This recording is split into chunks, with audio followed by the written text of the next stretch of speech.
আসসালামু আলাইকুম। প্রিয় দর্শক, অন্যমঞ্চের আলাপচারিতে আপনাদের সকলকে আমন্ত্রণ জানাচ্ছি। গতকালকে যে আমি যে পোস্টটা দিয়েছিলাম, পোস্টের নিচে অনেক রকমের কমেন্ট, এই ধরনের খবর তো কোথায় ছাপা হয়নি, এরকম অনেক। একজন বিজ্ঞ ব্যক্তি তিনি আমাকে একটা লম্বা একটা চিঠি লিখেছেন। তিনি মাঝে মাঝেই আমাকে একটা একটা করে এরকম ঠুকে যান এসে ভদ্র ভাষার। তা আজকে আমি এই ভদ্রলোকের এই চিঠিটা পড়ব, শেখ হাসিনা প্রসঙ্গে আসবো, তারপরে মিটিং কি হলো রাত্রিবেলা, আগে নিজের প্রসঙ্গটা আগে সেরে নি। লিখছে রো রো F4Y, তার মানে ফিক্টিটাস নেম, এর নিজের নাম দিয়ে করে না। বোঝাই যাচ্ছে এরা হচ্ছে হয় গুপ্ত নয় জামাত। লিখছেন ভদ্র ভাষায়, আপনার আচরণে এত বেশি ছেলে মানুষই ভাব দেখা যায় যে আপনি গুরুত্বপূর্ণ কোনো তথ্য লিক করে বের করে আনবেন এমন মনে হয় না। আপনাদের পশ্চিমবঙ্গের আরো বিভিন্ন সাংবাদিকদের কথা তো শুনি, ওনাদের কথার মধ্যে প্রজ্ঞা, গভীরতা এবং বিশ্লেষণ পাই। তাদের বিপরীতে আপনাকে কৌতুক অভিনেতা টাইপের লাগে। আপনি প্রচুর বাড়তি কথা বলেন যা বাস্তবতার ধারে কাছেও না। আমার তো মাঝে মাঝে মনে হয় আপনি নিজেও ডিপ স্টেটের লোক কিনা, যে আওয়ামী লীগের লোকজনকে ধুলো দিচ্ছে। এটা হচ্ছে ওনার কমেন্ট। ওনার কমেন্টের আমি কোনোদিনই উত্তর দিই না। আজকে আমি ভাবলাম আপনাদের সঙ্গে এই কমেন্টটা শেয়ার করব। 2024 সালে যখন আমি শুরু করেছিলাম তখন কিন্তু আপনাদের পাশে কেউ ছিল না। আমি কিন্তু আপনাদের একটু শ্বাস নেওয়ার জায়গা দেওয়ার জন্য আমি এটা শুরু করেছিলাম, এবং আমি তখন বলেছিলাম এই অন্ধকার কাটবে, এই অন্ধকার থাকবে না, কোনো দিনই কোনো কিছু চিরস্থায়ী নয়। তখন প্রচুর আপনারা আমায় দেখতেন, তখন এত গজিয়ে ওঠেনি, মানে আশেপাশে বাংলাদেশ নিয়ে তো কথা বলার লোক তখন কিন্তু গজিয়ে ওঠেনি। একমাত্র এই বান্দা 2024 সালে 5 আগস্টের পর থেকে আমি টানা করে যাচ্ছি, এবং আপনারা সাক্ষী। একদিনের জন্য শেখ হাসিনার বিরুদ্ধে গিয়ে আমি কোনো কথা বলিনি। ফলে আমি শেখ হাসিনাকে ডোবানোর জন্য যে কথাগুলো বলছি, সেই কথাগুলো মানে ওনার কথা অনুযায়ী আমি ডিপ স্টেটের লোক হয়ে আপনাদেরকে আমি ভুল বোঝাচ্ছি না। তার প্রমাণ হচ্ছে আমি যা যা বলেছিলাম যে ইউনূসের ক্ষমতা, ইউনূসকে ছাড়তে হবে, ইউনূস জেলে যাবে। দেখুন পারিপার্শ্বিক পরিবেশ ধীরে ধীরে যেরকম হচ্ছে, ইউনূস কিন্তু জেলে যাওয়ার পথ তৈরি হচ্ছে। আমি বলেছিলাম একে অন্যের সঙ্গে মারপিট করবে, দাঙ্গাঙ্গামা করবে, দেশে চূড়ান্ত অস্থিরতার সৃষ্টি হবে। বিএনপি ক্ষমতায় এলেও কিন্তু শান্তি আসবে না, আমি বলেছিলাম। পাকিস্তান যখন আক্রমণ করলো, ভারত যখন আর আক্রমণ করলো, তার আগে থেকে আমি কিন্তু বলে যাচ্ছিলাম 15 দিন আগে থেকে যে এবার পাকিস্তান আক্রমণ করবে। যেদিনকে আক্রমণ করলো পহেলগাম হওয়ার পর, সেদিনকে রাত্রিবেলা হঠাৎ আক্রমণ করে দিল। তখনও আমাকে নিয়ে টিটকারি মারা হয়েছে, যে এখানে বলছে যে সাদা ফ্ল্যাগ উড়িয়ে পালিয়ে গিয়েছে। ছাড়ুন, বাংলাদেশের মিডিয়ার কথা ছাড়ুন। আলটিমেটলি কি আমাদের ডিজিএমও পরিষ্কার দেখিয়ে দিলেন কোথায় কোথায় আমরা মেরেছি, কোথায় কি ছবি আছে না আছে, সব আমরা দেখিয়ে দিয়েছি। এখন কথা হলো, এই যে কথাগুলো আমি বলছি, আজকে যে টাইমস অফ ইন্ডিয়া আমি কাজ করতাম, আমি যদি ছাপার অক্ষরে এটা লিখতাম, তাহলে কিন্তু এই প্রশ্নটা উঠতো। তখন টাইমস অফ ইন্ডিয়াকে কোট করা হতো। কিন্তু যেহেতু আমি এটাকে একটা প্ল্যাটফর্ম হিসেবে ধরে নিয়েছি আমার রিটায়ারমেন্টের পর, তাই আমাকে ওই ইউটিউবার ভেবে নানান রকম গালিগালাজ করা হয়। এগুলো করে আপনারা কি আনন্দ পান আমি জানি না, আপনাদের কোন আনন্দ আপনাদের এতে আসে, মনে আসে। আমি যা যা বলেছি দেরিতে হলেও আপনারাই অধিকাংশ মানুষ স্বীকার করেন আপনার কথাগুলো কিন্তু মিলেছে। দেখুন, যে কথা বলার সে কথা আমি বলি, যে কথা বলার নয় সে কথা কিন্তু আমি বলি না, আমি বলেই দিই যে কথাটা বলার নয়। যেমন গতকালের যে মিটিংটা হয়েছে, যে মিটিংটাতে মোদিজি চেয়ার করেছেন এবং রাজনাথ সিং ছিলেন, আমাদের অমিত শাহ ছিলেন, সিডিএস ছিলেন, পূর্ব কমান্ডের জিওসিএনসি ছিলেন এবং 3টে গ্যারিসনের লোকেরা ছিলেন। এই মিটিংটা 7টায় শুরু হয়, 7টা থেকে 9:30 না 10:45 অবধি মিটিংটা চলে। তারপরেতে আমি এই পোস্টটা দিই। এখন এই যে মিটিংগুলো হচ্ছে, এই মিটিংগুলোর সারমর্ম এগুলো হচ্ছে ক্লাসিফাইড। আমি প্রথমেই বলে দিচ্ছি, এটা কিন্তু ক্লাসিফাইড। এই মিটিং এর ভেতরের কোনো অংশ আমি আপনাদের বলতে পারবো না, কারণ এটা অত্যন্ত গোপনীয়। এবং বুঝতেই পারছেন, আমি ইশারায় আকারে ইঙ্গিতে আমি কিছু পয়েন্ট আপনাদের ধরিয়ে দেব, আপনাদের বুদ্ধি কাটিয়ে ধরতে হবে যে আমি কি বলতে চাইছি। রিসেন্টলি শেখ হাসিনা একটা ক্লিপিং শুনেছিলাম আপনার সমাজ মাধ্যমে। সেখানে তিনি বলছেন, ইনশাল্লাহ আমি ফিরব, যত অনাচার হয়েছে সব অনাচারের আমি বিচার করব, এবং প্রত্যেকে যারা যারা এই সমস্ত নির্যাতিত হয়েছেন সেই এলাকার পুলিশ এবং সেই এলাকার সমস্ত কিছু লোকজন, তাদের নাম ধাম ঠিকানা সমস্ত লিখে রাখুন, এদের বিচারের আওতায় আনবো। কেউ ছাড়া পাবে না। দেশকে আবার নতুন করে করব, আমার একটু সময় লাগবে, কিন্তু ইনশাল্লাহ বাংলাদেশকে আমি আবার নতুন সেই পুরনো জায়গায় ফিরিয়ে নিয়ে যাব। এই সমাজ মাধ্যমে এই যে ভিডিও অডিওটা, এটা হয়তো অনেকে আপনারাও শুনেছেন, আমিও শুনেছি, কিন্তু অডিও ফডিও আমি লাগাচ্ছি না, কারণ ইউটিউব প্রচুর ঝামেলা করে এসব করলে।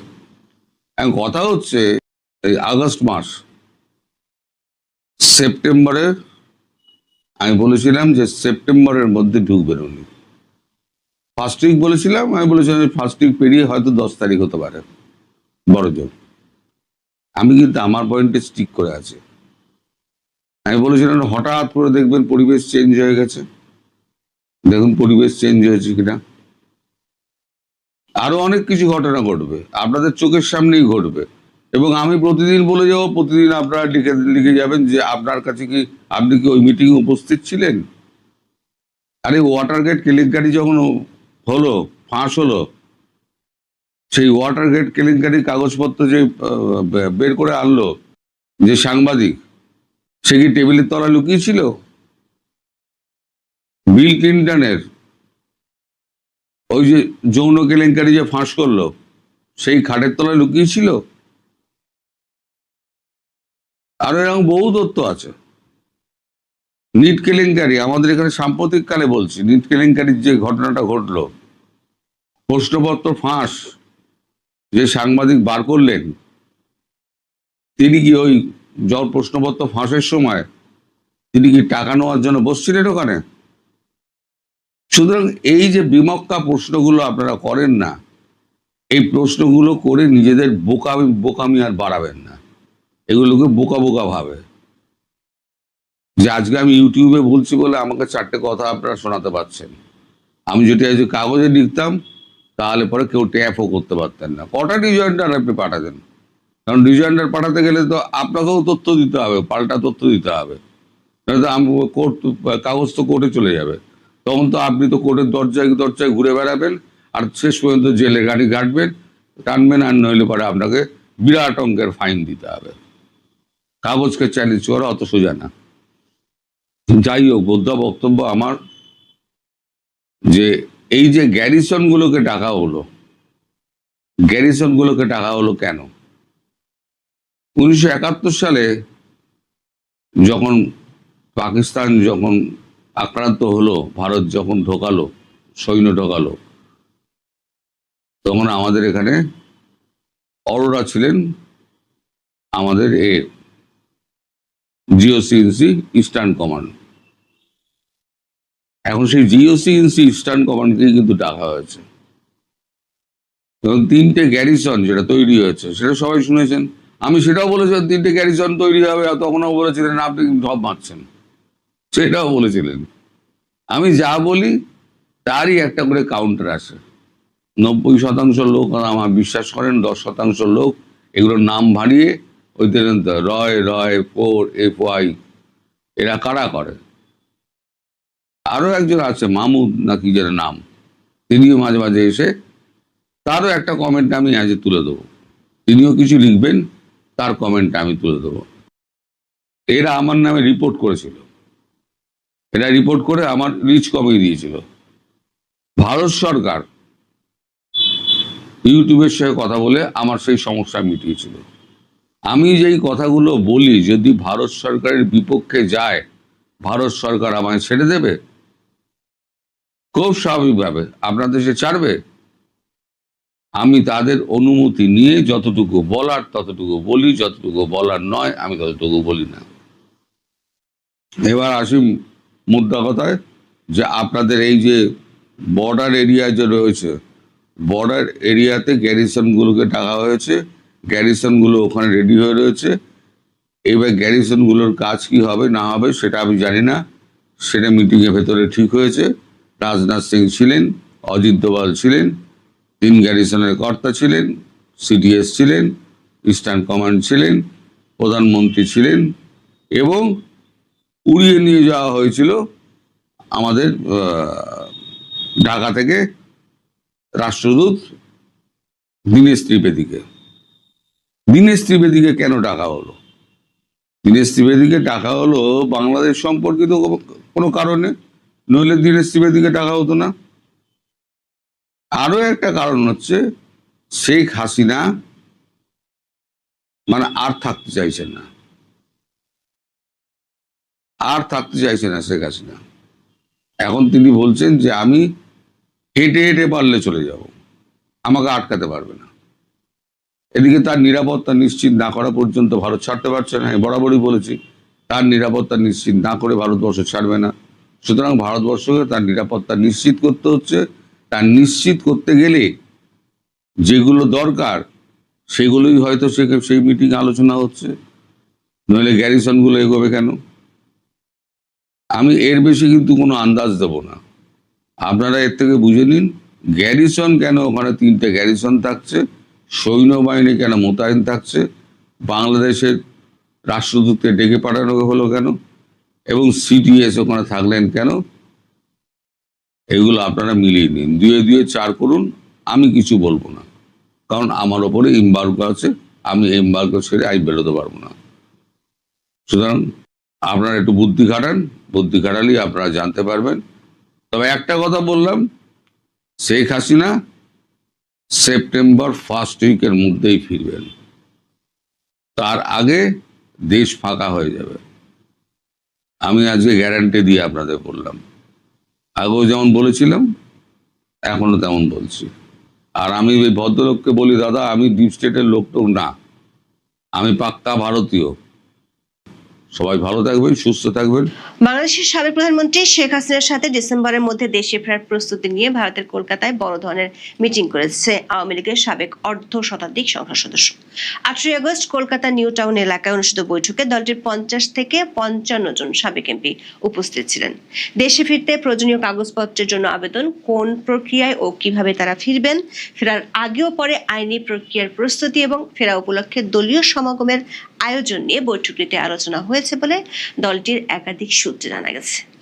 বৈঠকে দলটির শীর্ষ পর্যায় থেকে জানিয়ে দেওয়া হয়েছে, যেসব নেতা শেখ হাসিনার সাথে দেশে ফিরবেন না তাদেরকে দল থেকে আজীবনের জন্য বহিষ্কার করা হতে পারে।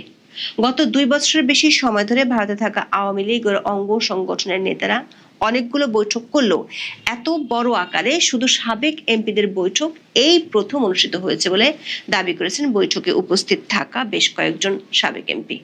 তারা দাবি করেছেন বৈঠকটিতে শেখ হাসিনার সাথে সাবেক এমপিরা কিভাবে দেশে ফিরবেন ও ফেরার পরে করণীয় নিয়ে বেশ কয়েকটি গুরুত্বপূর্ণ সিদ্ধান্ত হয়েছে। আবার এই বৈঠকটি বাংলাদেশের বাইরে এমন এক সময় অনুষ্ঠিত হলো যখন শেখ হাসিনার দেশে ফেরার ইস্যুটিকে ঘিরে ভারত ও বাংলাদেশের মধ্যকার কূটনৈতিক সম্পর্কে টানাপোড়েন দেখা যাচ্ছে। বিশেষ করে ঝুলে গেছে বাংলাদেশের প্রধানমন্ত্রী তারেক রহমানের প্রথম ভারত সফর। বিস্তারিত জানতে চলুন যাওয়া যাক বিশ্লেষণে। 24-এর 5ই আগস্টে বাংলাদেশে ক্ষমতা হারানোর পর আওয়ামী লীগের বহু নেতা কর্মী ভারতে চলে যান। 2 বছর পরও তাদের অনেকে সেখানে আছেন, তবে এখন তারা শেখ হাসিনার ডাকে বাংলাদেশে ফিরে যাওয়ার প্রস্তুতি নিচ্ছেন।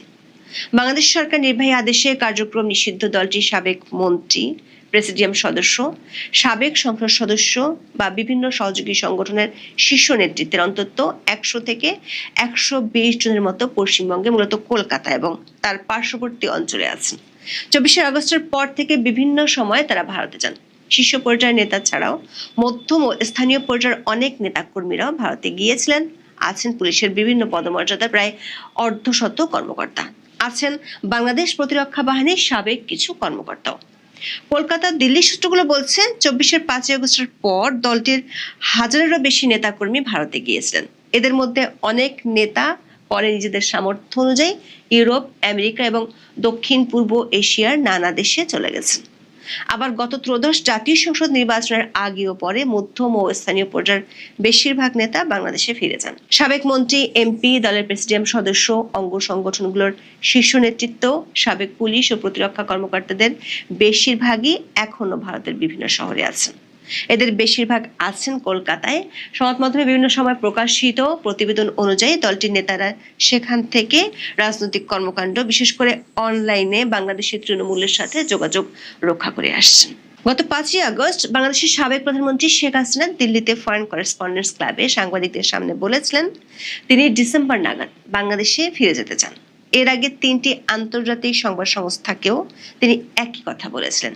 শেখ হাসিনা গত 10 জুলাই রয়টার্সকে দেওয়া সাক্ষাৎকারে বলেছিলেন তিনি তার দলের নেতা কর্মীদের নিয়ে ডিসেম্বরের মধ্যে বাংলাদেশে ফিরে যাবেন এবং ফিরে গিয়ে আদালতে আত্মসমর্পণ করে আইনি লড়াই করবেন। শেখ হাসিনা ইস্যুকে ঘিরে তারেক রহমানের ভারত সফর নিয়ে গত কয়েকদিন ধরে ব্যাপক আলোচনা হচ্ছে। তারেক রহমানের ভারত সফর ও দেশ দুটির মধ্যকার কূটনৈতিক সম্পর্কের বিষয়টি এখন এতটাই আলোচিত হচ্ছে যে কারণে শেখ হাসিনা তার দলের নেতাকর্মীদের নিয়ে ডিসেম্বরের মধ্যে দেশে ফেরার যে ঘোষণা দিয়েছিলেন সেটি আপাতত আলোচনার বাইরে চলে গেছে। কিন্তু দলটির একাধিক সূত্র বলছে আওয়ামী লীগ প্রস্তুতি নেওয়া শুরু করেছে। গত 5ই আগস্টের সংবাদ সম্মেলনের পর কিছু নেতা দিল্লিতে শেখ হাসিনার সাথে দেখা করতে গিয়েছিলেন।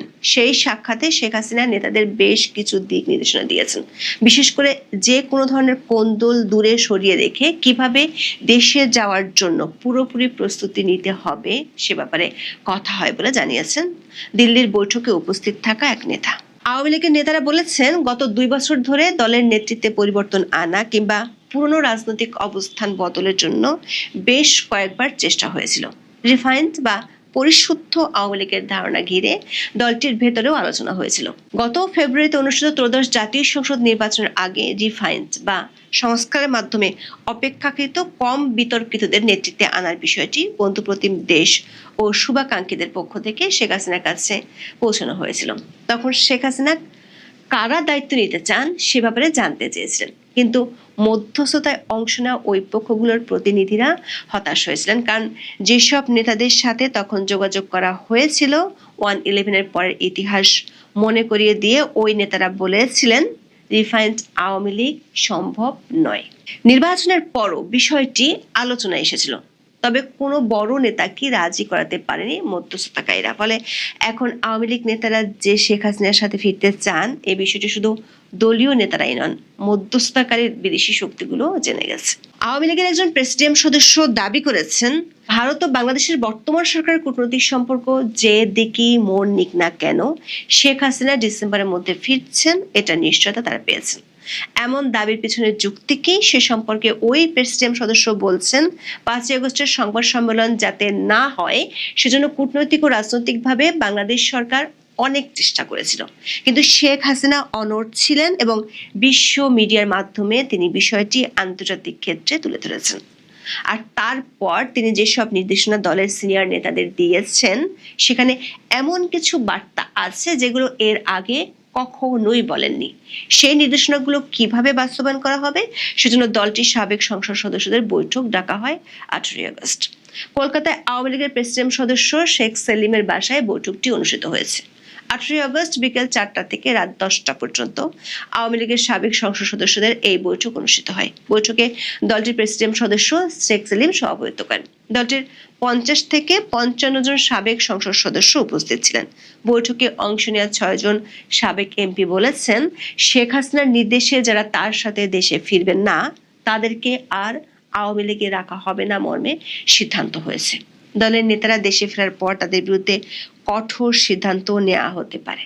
বৈঠকে একজন সাবেক এমপি ফেরার জন্য প্রয়োজনীয় পাসপোর্ট বা ট্রাভেল পাস ইস্যুতে কথা বলেন। আওয়ামী লীগের সাবেক সংসদ সদস্যরা যখন দেশ ছাড়েন, তখন তাদের কাছে নিয়ম অনুযায়ী লাল পাসপোর্ট ছিল, কিন্তু বিগত অন্তর্বর্তী সরকার শুরুতেই আওয়ামী লীগ আমলে লাল পাসপোর্টগুলো বাতিল করেছিল। বৈঠক সূত্রে জানা গেছে, পাসপোর্ট বা ট্রাভেল পাসের আবেদনের জন্য প্রয়োজনীয় কাগজপত্র সংগ্রহ করতে বলা হয়েছে। সেপ্টেম্বরের মাঝামাঝি সময়ের মধ্যে দলটির সভানেত্রী এ বিষয়ে করণীয় সম্পর্কে জানাবেন। কোন প্রক্রিয়ায় ও কিভাবে দলের সাবেক সংসদ সদস্যরা ফিরবেন সে বিষয়ে বৈঠকে বিস্তারিত আলোচনা হলেও কৌশলগত কারণে দলটির নেতারা এ নিয়ে এখনই মুখ খুলতে চান না। তবে বৈঠকের সিদ্ধান্ত হয়েছে, ডিসেম্বর নয়, দরকার হলে তার অনেক আগে দেশে ফেরার জন্য সাবেক এমপিদের প্রস্তুত থাকার নির্দেশ দেওয়া হয়েছে। আবার দলের সভানেত্রীর নির্দেশ অনুযায়ী একাধিক গ্রুপকে অগ্রবর্তী দল হিসেবে নানা সময় দেশে আসার জন্য বলা হতে পারে। ফেরার দিন আন্তর্জাতিক গণমাধ্যমে কভারেজ নিশ্চিত করার জন্য দলের কয়েকজন নেতাকে দায়িত্ব দেওয়া হয়েছে। দেশে ফেরার আগে ও পরে আইনি ব্যবস্থা নেওয়ার জন্য করণীয় কি সে সম্পর্কেও আলোচনা হয়েছে। আন্তর্জাতিকভাবে আইনি সহায়তা পাওয়ার জন্য ইউরোপের 2টি দেশের সাথে এরই মধ্যে আওয়ামী লীগের নেতাদের আলোচনা হয়েছে। এর মধ্যে আওয়ামী লীগের অনেক সাবেক সংসদ সদস্য নিজেদের উপর নির্যাতনের অভিযোগ এনে এ বিষয়ে ব্যবস্থা নিতে ইন্টারন্যাশনাল পার্লামেন্টারি ইউনিয়ন বা আইপিইউ এর কাছে আবেদন করেছেন। অক্টোবরে আইপিইউর সভায় বিষয়টি নিয়ে আলোচনা হবে। সেখানেও দেশে ফেরার পর তাদেরকে আইনি সহায়তা দেওয়ার বিষয়ে আলোচনা হতে পারে। তবে দলটির সাবেক এমপিদের এই বৈঠকে একটি বিষয়ে শঙ্কার কথা উঠে এসেছে, সেটি হলো শেখ হাসিনার প্রত্যাবর্তনের সময় সহিংস পরিস্থিতি তৈরি হতে পারে। বিশেষ করে 24-এর আন্দোলনের সময় থানা ও কারাগার থেকে লুট হওয়া অস্ত্রগুলো এই সময় সহিংসতায় ব্যবহৃত হতে পারে, এমন আশঙ্কার কথা উঠে এসেছে দলটির সাবেক এমপিদের ওই বৈঠকে। এমন তৎপরতা ঠেকাতে আগামী 6 সপ্তাহের মধ্যে তৃণমূলের ঐক্য নিশ্চিত করার জন্য প্রয়োজনীয় কাজগুলো শেষ করতে নেতাদের নির্দেশ দেওয়া হয়েছে। বৈঠকে শেখ হাসিনার প্রত্যাবর্তনের দিন বাংলাদেশের প্রতিটি ইউনিয়ন থেকে 10,000 লোক সমাগমের মত দিয়েছেন একাধিক সাবেক এমপি। ঢাকার 4টি প্রবেশ পথে বড় রকমের শোডাউনের প্রস্তুতি নিতেও বলা হয়েছে। সূত্রগুলো বলছে, সেপ্টেম্বরের মাঝামাঝি সময়ের মধ্যে দিল্লিতে শেখ হাসিনার সাথে দলটির সিনিয়র কয়েকজন নেতার বৈঠক হওয়ার কথা রয়েছে। সে বৈঠকে আরো সুনির্দিষ্ট নির্দেশনা দেওয়া হতে পারে। চলতি মাসের 5 আগস্ট দলটির সভানেত্রীর দিল্লিতে ভার্চুয়াল সংবাদ সম্মেলনে দেশে ফেরার ঘোষণার বিষয়টি এখন আর শুধু দেশীয় কিংবা আন্তর্জাতিক সংবাদ মাধ্যমের খবরের আইটেমের মধ্যে সীমাবদ্ধ নেই। শেখ হাসিনার ইস্যুটি এখন বাংলাদেশের প্রধানমন্ত্রী তারেক রহমান ভারত সফরে যাবেন কিনা এবং দেশ দুটির ভবিষ্যৎ কূটনৈতিক সম্পর্কের বড় অনুঘটকের রূপ নিয়েছে। দেখা যাচ্ছে বাংলাদেশের পররাষ্ট্র মন্ত্রণালয় ও ভারতের হাই কমিশনার বিষয়টি নিয়ে কম বেশি প্রতিদিনই কথা বলছেন। সাথে যোগ হয়েছে দুই দেশের সাবেক কূটনীতিকদের নানামুখী বিশ্লেষণ। আওয়ামী লীগের নেতারা দাবি করছেন, বাংলাদেশ ভারতের এই কূটনৈতিক প্রক্রিয়া যে দিকেই গড়াক না কেন, শেখ হাসিনা ডিসেম্বরে ফিরছেন এই বার্তা তাদেরকে দেওয়া হয়েছে। বৈঠকে উপস্থিত ছিলেন এমন একজন সাবেক এমপি দাবি করেছেন, দেশে ফিরে যে কোনো পরিস্থিতির মুখোমুখি হতে দলের নেতারা প্রস্তুত আছেন। বৈঠকে এমন আলোচনা হয়েছে, প্রয়োজনে তারা দেশে ফিরে স্বেচ্ছায় কারাবরণেরও প্রস্তুতি নিয়ে রাখবেন। তবে শক্তিশালীভাবে আইনি লড়াইয়ে যাওয়ার প্রস্তুতির উপর বৈঠকে জোর দেওয়া হয়েছে। দলটির সাবেক সাংসদরা বলছেন, তারা প্রমাণ করতে চান তাদের বিরুদ্ধে দায়ের করা মামলাগুলো ভুয়া ছিল এবং তাদের সঙ্গে ন্যায় বিচার করা হয়নি। এখন